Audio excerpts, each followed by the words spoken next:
All right. We got good news and we got bad news. What do you want? Both.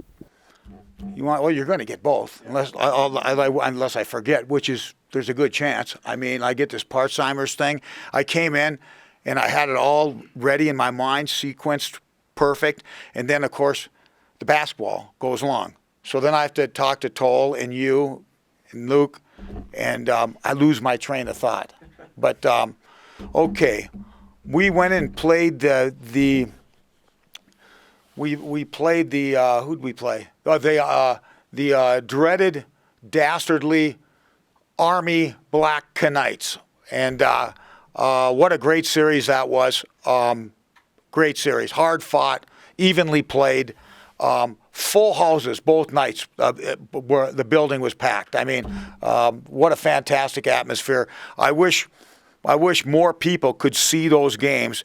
I wish they were broadcast on TV because they were special. I mean, I'm seeing like the equivalency of Power 5 teams play games on TV and there's nobody at the games. I mean, these games are. I mean, there's everything that you'd want to see in collegiate athletics.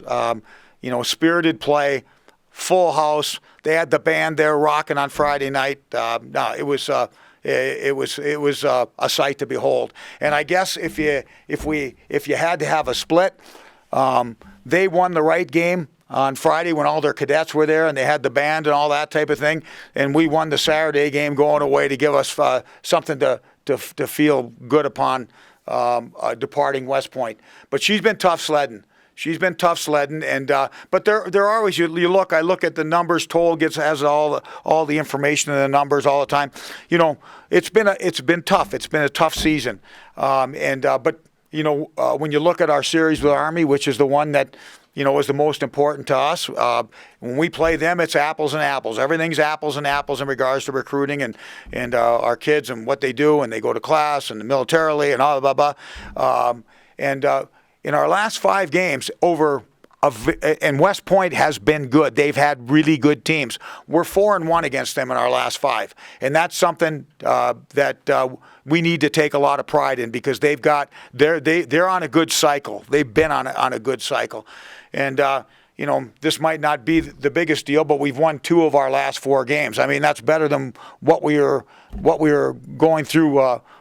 Prior to that. So, there are some good things to build on.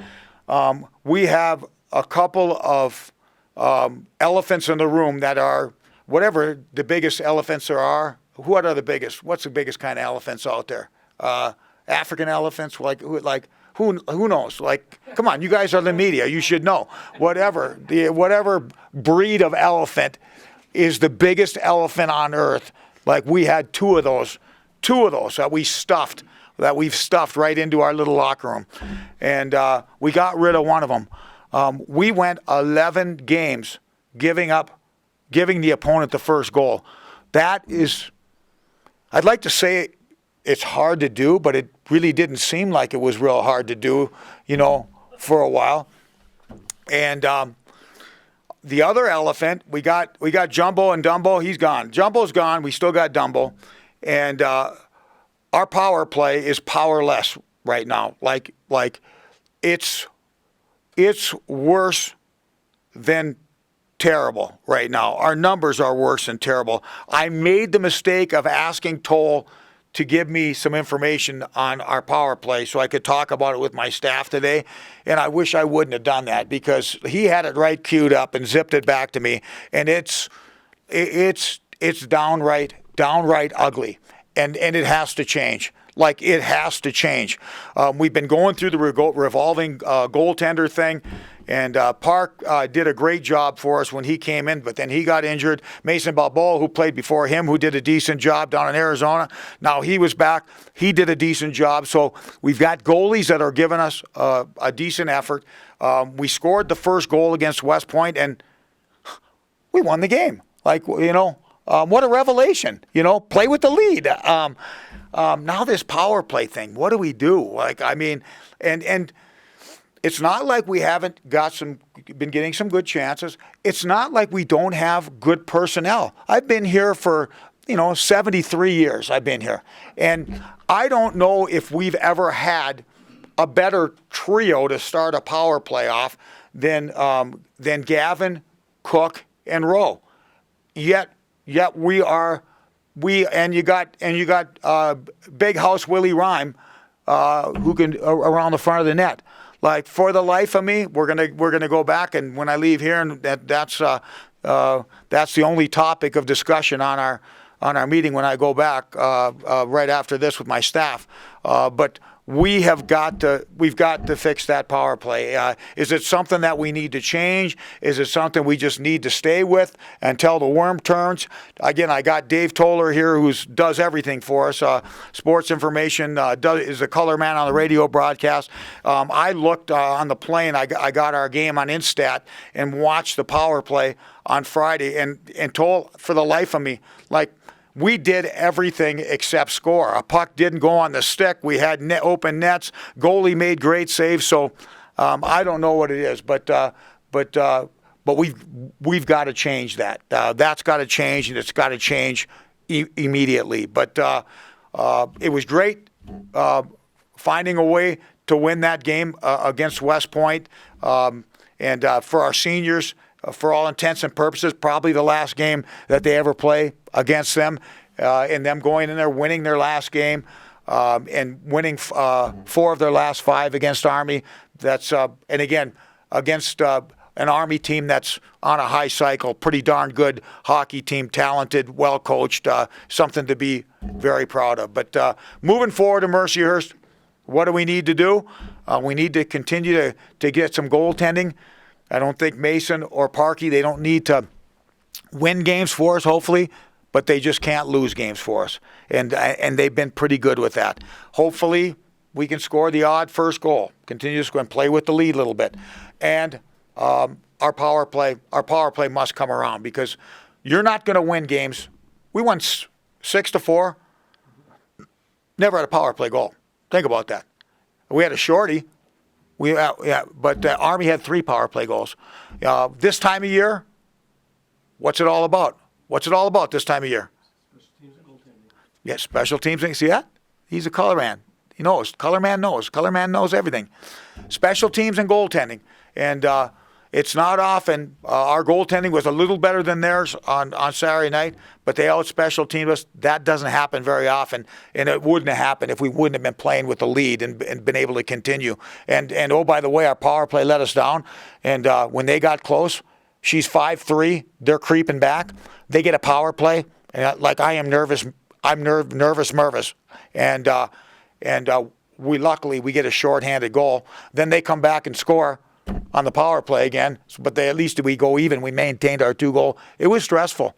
It was mega stressful, and but we found a way to get it done. Hopefully that helps our confidence. Hopefully we're not gripping the sticks quite as tight, and we can get some more good things going for us this weekend against Mercyhurst.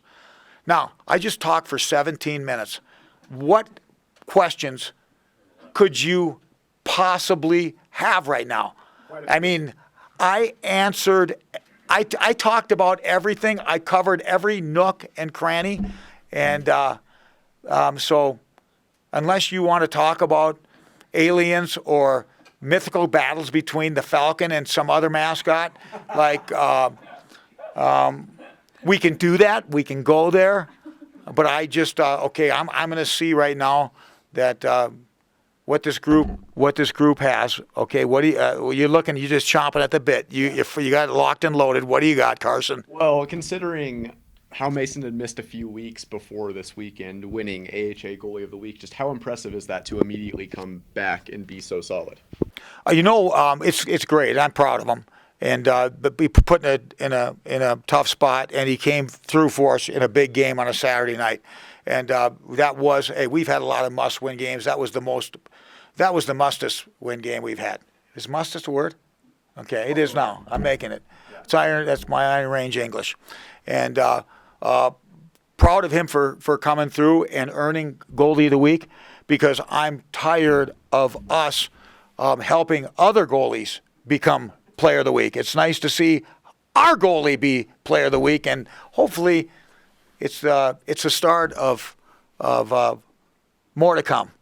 For sure. I mean, first time you guys played Mercyhurst, you told me those games were largely winnable. They get the sweep. Just in those games, what surprised you about them? They're always good. They're always talented. They always play free. This year, as opposed to last year, their discipline was better. They had some guys that would take some moronic penalties in the past and at bad times in the game, and I was impressed with their discipline as a team. Also, their commitment to defense is better than it's been at times. They're kind of the Edmonton Oilers of our league, and they like to go and they like to play free, and but their structure is better. Their commitment to playing defense, to having a third man, their commitment to blocking shots. When they beat us, they earned those wins. They played both those games the right way, and got to give the Devil their due. They were good, and obviously we're going to be playing them at home this week, and hopefully everybody's got a little bit of a home advantage. Everybody enjoys playing at home, and hopefully that'll be the difference in the series. Them playing there and playing well, playing the right way. Hopefully, like I said, the things go our way: goaltending, special teams, getting the odd first goal, and because it's going to be a tight series, it's going to be a tight games, and hopefully the two tight games go our way this time. And finally, you mentioned how good the atmosphere was at Army both games. Does that kind of confirm what you told me last week, that you guys kind of wish you were like travel partners, played them twice a year? Well, first of all, I am the coach. I am not the athletic director, and I am not the commissioner. I don't do the scheduling. In a perfect world, if Frank was king, a lot of things would be different. A lot of things would be really weird, but a lot of things in the world, according to Frank, sometimes can be pretty whacked. But going right at that question directly, if I was commissioner for a day, if I was AD for a day, and I had to work on hockey for a couple hours that day, that might be one of the first things I do is and say how can we work this out where these teams play 4 times in a year, because the games are, hey, first of all, the players love them. Student-athlete experience, right? That's why we don't have any rules anymore in the NCAA, because we want everybody to have, all the student-athletes to have a great student-athlete experience. So student-athletes, there are no rules anymore. Okay? Secondly, the fans like it, and the fans love it. They want to see Army here. Army wants to see us there. If you're a college hockey fan and you're looking at the scores, you may glance over Army and Air Force when we're playing Mercyhurst or AIC because it has no interest to you. But when Air Force and Army are playing, everybody stops and looks at that box score. It's just the way it is. And then, for the bottom line, from a business standpoint, you want to sell season tickets? Like, I can tell you what, our season ticket package is a lot more attractive when it's got Army on it. Their season ticket package is a lot more attractive when it's got Air Force on it. Now, I always say Army can't be the marquee opponent on our schedule. If they're the best, it's like our football team. If Army and Navy are the best team on the biggest games it might be the biggest games, but if they're the top ranked teams at your playing your schedule, I don't think your schedule's good enough. Our schedule's not good enough, and that's why you play Notre Dame and you play Boston University in a tournament, and we're going to go and play Wisconsin next year, and we're going to have Michigan State in here. You have those, but you have a couple of those, and you mix in an Army, you got a pretty attractive looking schedule, which for the bottom line, for selling season tickets, for business, it's all good. I do not see any downside. Hockey season's long. To play them twice in the first half and to play them twice in the second half, I personally think it's a win-win for college hockey and both institutions. Coach, not to dwell on the power play, but doesn't it seem like in all years of coaching, and I could be way off, but a power play usually breaks through on some kind of gritty goal, some kind of fluke goal, and it doesn't seem like you guys have had much of that this year, like puck luck, I guess. That's part of it. I mean, usually when you shoot as much as we did, something goes off a skate, something goes off some guy's rear end, something strange happens, and it just hasn't. And the goaltending's been good, and hopefully it's one of those deals where, it's just been bad for an inordinate amount of time and it's building up. But I can tell you one thing: we're going to go to a meeting right now, and I've been doing this 73 years here. 103 total, and I've had at times had a lot of power plays that have struggled. And I remember my old mentor, classic beauty, old hockey guy, Glenn Sonmore, another guy in Omaha, Moto McLean, and both of them said the same thing, and it's timeless. Like, I've never seen a struggling power play get better by shooting less. And we just got to bear down. We've got to be more aggressive. We've got to get people around the net. And we haven't had a lot of luck. We haven't. But if you haven't had luck, you better go out and manufacture some. And that's going to be the crux of our meeting, and that's going to be the mindset going into the weekend. Because I like the guys we have on the power play. I mean, I'm not kidding you. The 4 guys I just named, Toll, you've been here with me since 1873, right? You've been with me. What have we had a better 4? Hey, we've had Lamrou, Berg, we've had great players, but have we had a better 4? I mean, arguably we had as good, but have we had a better 4 offensive players, guys that can 1-tee the puck, a guy like Cook that can survey and find people, a guy with the size and the man strength of a Willie Reimer on the front of the net? So there's no reason why we shouldn't be able to fix that power play and turn things around. I mean, it's been a series of bad breaks and misunderstandings. Okay, it's over. It's done. We've got to go, and we've got to impose our will on people in the right way. So then I got to follow up maybe with an obvious question then. Perhaps it's your superstition. You got to change that up a little bit, right? I'm trying everything, man. They got some ladies in here right now, but so I can't show you my underwear. But I'm not. We beat West Point. I'm probably going to wear the same undies until I'm going to through this streak. Hey, we're riding a big 1-game winning streak right now. We're riding a streak where a 1-game winning streak and scoring the first goal, and if we score a power play goal, I may never change my underwear ever again.